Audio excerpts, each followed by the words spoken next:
Hello friends, you like my videos, subscribe my channel and don't forget to press bell icon to find new update.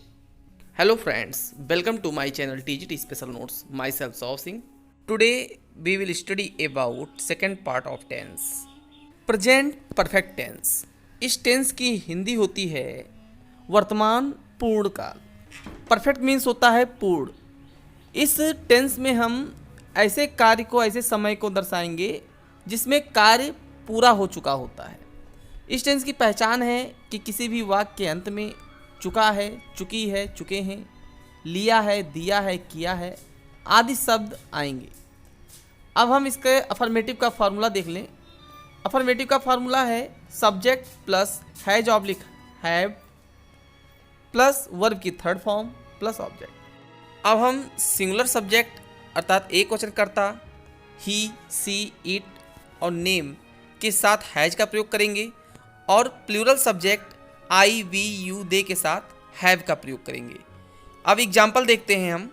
फल विक्रेता बाजार से फल खरीद चुका है, तो इसका ट्रांसलेट होगा the fruit seller has bot fruits from the market. इस सेंटेंस में द फ्रूट सेलर सिंगुलर है, इसलिए हम यहाँ पर सिंगुलर वर्ब हैज का प्रयोग किए हैं। आइए एक सेंटेंस और देखते हैं। दूसरा एग्जाम्पल है वह आज दिल्ली जा चुके हैं, तो इसका ट्रांसलेशन होगा they have gone to Delhi today. इस सेंटेंस में दे प्लूरल है, इसलिए यहाँ हम प्लूरल वर्ब हैव का प्रयोग किए हैं। अब हम निगेटिव सेंटेंस का जो है फार्मूला जान लें।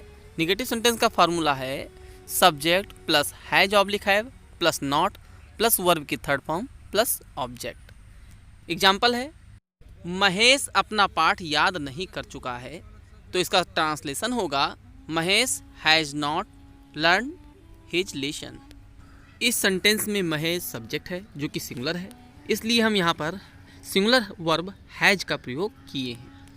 आइए हम एक एग्जाम्पल और देख लेते हैं। उन्होंने मेरी कलम नहीं चुराई है। देखिए यहाँ पर अंत में चुराई है, ई है आया है, अर्थात ये प्रेजेंट परफेक्ट टेंस है। इसका ट्रांसलेशन होगा they have not stolen my pen. यहाँ पर दे प्लूरल है, इसलिए इसके साथ हमने हैव का प्रयोग किया है जो कि एक प्लूरल वर्ब है। आइए हम एक सेंटेंस और देख लेते हैं। टेंस है गांधी जी अपने देश की आज़ादी के लिए नहीं मर चुके हैं, तो इसका ट्रांसलेशन होगा Gandhi ji has not died for his country. इस सेंटेंस में गांधी जी सिंगुलर है, इसलिए यहाँ पर हम सिंगुलर वर्ब हैज का प्रयोग किए हैं तथा इस वाक्य के अंत में चुके हैं आया है, जिससे पता चलता है कि ये सेंटेंस हमारा प्रेजेंट परफेक्ट टेंस में है। अब हम इंट्रोगेटिव सेंटेंस का फार्मूला देखेंगे। इंट्रोगेटिव सेंटेंस दो प्रकार के होते हैं। अब हम पहला फार्मूला जो होता है एस नो क्वेश्चन वर्ड का देखेंगे। एस नो क्वेश्चन वर्ड में वाक्य क्या से प्रारंभ होता है। इसका फार्मूला होता है हैज ऑब्लिक हैव, सबसे पहले लिखेंगे, प्लस सब्जेक्ट प्लस वर्ब की थर्ड फॉर्म प्लस ऑब्जेक्ट। देखिए प्रेजेंट परफेक्ट टेंस में हमेशा चाहे अफर्मेटिव में हो, चाहे निगेटिव में, चाहे सेंटेंस हमारा इंट्रोगेटिव में हो, हमेशा वर्ब की थर्ड फॉर्म का प्रयोग करते हैं। सेकंड है कि जब वाक्य डब्ल्यू एच वर्ड में हो, तो इसका फार्मूला होता है सबसे पहले डब्ल्यू एच वर्ड लिख देंगे plus has oblique have plus subject plus verb की थर्ड फॉर्म प्लस ऑब्जेक्ट। ये फार्मूला हम जब डब्ल्यू एच वर्ड में होगा तब लगाएंगे। आइए हम सेंटेंस देख लेते हैं। एग्जाम्पल है क्या तुम अखबार पढ़ चुके हो। ये एस नो क्वेश्चन वर्ड में है, तो इसका जो फॉर्मूला लगेगा वो एस नो वर्ड वाला लगेगा। इसका ट्रांसलेशन होगा have you read the newspaper, और अंत में क्वेश्चन मार्क लगाना नहीं भूलेंगे। यदि क्वेश्चन मार्क नहीं लगाते हैं तो सेंटेंस हमारा गलत कहलाएगा। ट्रांसलेशन है तुम्हारे पिताजी कहाँ गए हैं, तो इसका इंग्लिश में ट्रांसलेशन होगा where have your father gone. इस सेंटेंस में योर फादर प्लूरल है और यहाँ कहाँ शब्द आया है जो कि डब्ल्यू एच वर्ड है, इसलिए यहाँ पर वेयर पहले लगा है और फिर इसके साथ हैव का प्रयोग किए हैं। अब चौथा टेंस है प्रेजेंट परफेक्ट कंटिन्यूअस टेंस। इस टेंस की हिंदी होती है पूर्णापूर्ण वर्तमान काल, या इसे हम पूर्ण तत्कालिक वर्तमान काल भी कहते हैं। अब इस टेंस में कोई कार्य पास्ट टाइम में प्रारंभ हुआ होता है और प्रेजेंट टाइम अर्थात वर्तमान समय तक जारी रहता है। तो इस प्रकार के जो सेंटेंस होते हैं उसको प्रेजेंट परफेक्ट कंटिन्यूअस टेंस के सेंटेंस कहते हैं। अब इसकी पहचान है कि किसी भी वाक्य के अंत में रहा है, रही है, रहे हैं आते हैं। ऐसे ही पहचान प्रेजेंट कंटिन्यूअस टेंस की भी है, लेकिन प्रेजेंट कंटिन्यूअस टेंस और प्रेजेंट परफेक्ट कंटिन्यूअस टेंस में एक अंतर ये होता है कि इस टेंस में समय दिया रहता है, ठीक है ना, कार्य का जो समय है उसका बोध होता है। अफर्मेटिव का फार्मूला है subject plus has oblique have plus been plus verb की फर्स्ट फॉर्म में ING plus object plus since oblique for plus time. इस सेंटेंस में इस प्रकार के जो सेंटेंस होते हैं इसमें हम हैज और हैव के साथ बीन का प्रयोग करते हैं और समय दिया रहता है इसलिए सिंस और फॉर का प्रयोग करते हैं। सिंस और फॉर का प्रयोग कहाँ करते हैं इसको हम एक चार्ट के माध्यम से समझेंगे। निश्चित समय के लिए हम सिंस का प्रयोग करेंगे और अनिश्चित समय के लिए हम फॉर का प्रयोग करेंगे। निश्चित समय जैसे बजे, चाहे 2 बजे हो, 4 बजे हो, या कोई दिन हो, सोमवार, मंगल, बुध, या जून, जुलाई, ऐसे कोई महीना हो या वर्ष हो 1990, 2002, या सेंचुरी हो 19th सेंचुरी, 18th सेंचुरी, तो इसके लिए सिंस का प्रयोग करते हैं। और फॉर का प्रयोग हम अनिश्चित समय के लिए, जैसे घंटा हो या दिन, अर्थात सोमवार मंगलवार ना होकर बल्कि 4 दिन 5 दिन से कह दें, या महीना का नाम ना लेकर 2 महीने 3 महीने से कर दें, या वर्ष का नाम ना लेकर 3 वर्ष से या 4 वर्ष से, तो इस तरीके से इसके लिए हम फॉर का प्रयोग करते हैं। एग्जाम्पल है वह 3 घंटे से कठिन परिश्रम कर रहा है।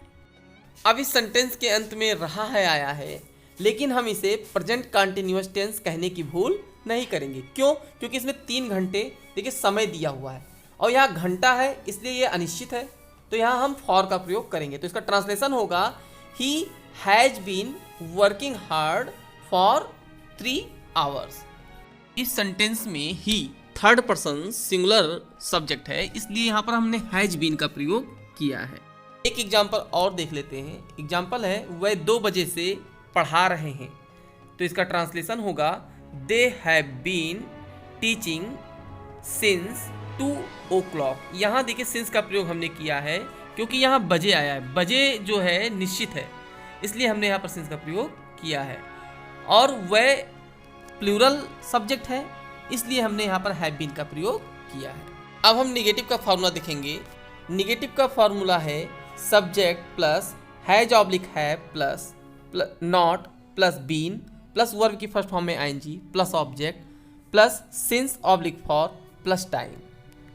एग्जाम्पल है दूध वाला सोमवार से दूध नहीं ला रहा है, तो इसका ट्रांसलेशन होगा the milkman has not been bringing milk since Monday.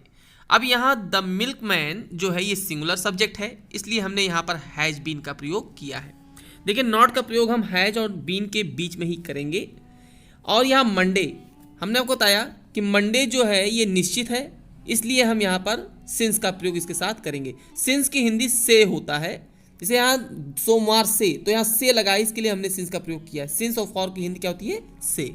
आइए अब हम इंट्रोगेटिव का फार्मूला जान लें। इंट्रोगेटिव 2 प्रकार के सेंटेंस होते हैं, एक होता है एस नो क्वेश्चन वर्ड और दूसरा होता है WH क्वेश्चन वर्ड। तो हम सबसे पहले एस नो क्वेश्चन वर्ड का फार्मूला जानेंगे। एस नो क्वेश्चन वर्ड का फार्मूला है हैज ऑब्लिक हैव सबसे पहले लिखेंगे plus subject plus been plus verb की फर्स्ट फॉर्म में ING plus object plus since oblique for plus time और अंत में क्वेश्चन मार्क लगाना नहीं भूलेंगे। यदि सेंटेंस में हम क्वेश्चन मार्क नहीं लगाते हैं तो हमारा सेंटेंस गलत कहलाएगा। एग्जाम्पल है क्या तुम जुलाई से दूध बेच रहे हो, का ट्रांसलेशन होगा have you been selling milk since July. यह सेंटेंस क्या से प्रारंभ है, अर्थात ये एस नो क्वेश्चन वर्ड पे है इसलिए हम सबसे पहले हैव का प्रयोग करेंगे। और यहाँ यू जो है प्लूरल सब्जेक्ट है इसलिए इसके साथ हमने हैव का प्रयोग किया है। अब इंट्रोगेटिव सेंटेंस में हम WH वर्ड का फार्मूला देखेंगे। यदि हमारा सेंटेंस WH वर्ड पे है तो उसका फार्मूला होगा WH word plus has oblique have plus subject plus been plus verb की फर्स्ट फॉर्म में ING plus object plus since oblique for time plus question mark. Example है वह जुलाई से कहाँ जा रहा है, इसका ट्रांसलेशन होगा where has he been going since July. अब इस सेंटेंस में कहाँ वर्ड आया है, कहाँ जो कि WH वर्ड है, इसलिए इसमें सबसे पहले हम वेयर का प्रयोग करेंगे। अब इसके हम अगले टेंस का जो है अध्ययन थर्ड पार्ट में करेंगे। Thanks for watching my video.